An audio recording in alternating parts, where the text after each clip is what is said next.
stole Dwight's money, constructed the bomb he was told to manufacture, and then went straight to Jeremiah since he didn't trust Dwight and felt that Dwight would hurt Deacon after killing Jeremiah. Jeremiah was happy to hire Deacon because he intended to exact revenge on Dwight. Shortly afterward, Deacon was spotted planting a bomb inside a hotel. At the hotel, what was going on? Thresher's gubernatorial campaign was being fundraised by Margaret and Thresher. Deacon arranged a meeting with Dwight as the timer on that bomb began to click, pretending to collect the remaining amount owing, but his true motivation was Dwight's murder. Dwight told Musso that he felt like he was being tricked into falling into a trap. In the hopes that Dwight would assist them in obtaining Deacon, Musso and his fellow FBI agents escorted Dwight to his appointment with Deacon.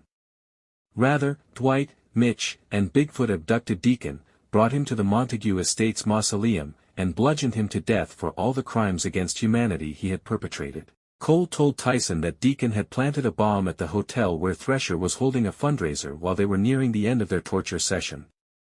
Dwight had Deacon crammed into a coffin in the crypt, and he hurried to the hotel to evacuate it after telling Musso to summon the rescue forces. There were no serious injuries, and Dwight declined to surrender Deacon to Musso when he requested. What? Because Dwight could force Musso to do anything he wanted as long as he possessed Deacon and the tape of his admission that he had slain Musso's buddy. What did Dwight do in Tulsa King Season 3 once Musso was momentarily removed from the picture? Let's discover. Despite being the penultimate episode of Tulsa King Season 3, Dead Weight doesn't feel that way. I suppose there's no specific way a penultimate episode should feel, but you understand what I mean. The majority of Episode 9 is quite relaxed. It features a highly anticipated Samuel L. Jackson cameo. It suggests that Tyson and Spencer might have gotten themselves into difficulty, which is to be expected. However, it concludes with the big cliffhanger of Joanne being abducted. Dwight will undoubtedly be furious about this, but it doesn't really matter to me because she has been so extravagant this season that I have frequently forgotten she was even in it. Even yet, seeing Sam Jackson is always pleasant. Here, he portrays the aptly called Russell Lee Washington Jr., a hitman frequently employed by criminal organizations in New York.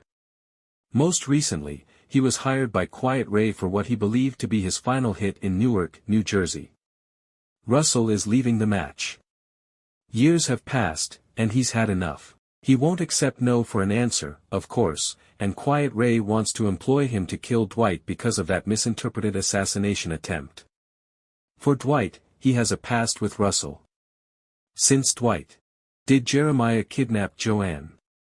At the conclusion of Tulsa King Season 3, Episode 9, Russell and Dwight visit the hotel where the New York hitman is staying.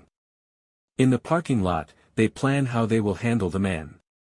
They realize they are dealing with two hitmen rather than just one when they witness two men in matching clothes emerge from nearby rooms while they are conversing.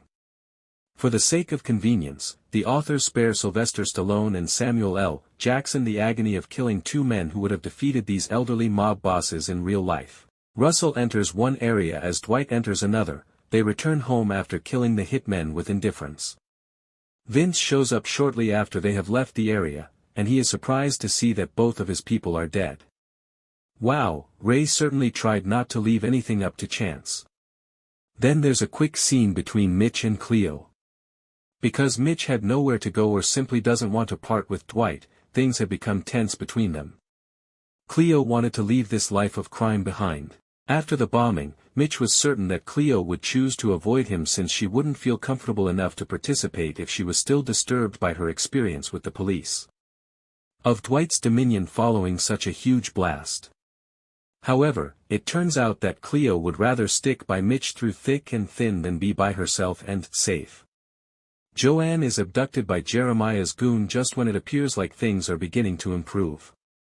Jeremiah's actions indicate that he is in pain, which has made him desperate. It is said that an injured lion is more dangerous than a hungry one. He ought to have taken the L and used the money he had left over to live out the rest of his days. Alternatively, he ought to have partnered with Dwight to remain in the liquor industry. But Jeremiah is too conceited to select either of those possibilities. He will undoubtedly attempt to get Dwight to hand up Montague Distilleries in return for his sister's life. He will bend the knee because he is aware that Dwight loves her excessively. Then what? Does Jeremiah truly believe that Dwight will allow him to succeed if the trade is successful? No, when he least expects it, he will kill him. Jeremiah had the opportunity to go out on his own terms before this. Dwight will now decide his destiny. In any case, those are just my opinions about this episode. Please feel free to express you.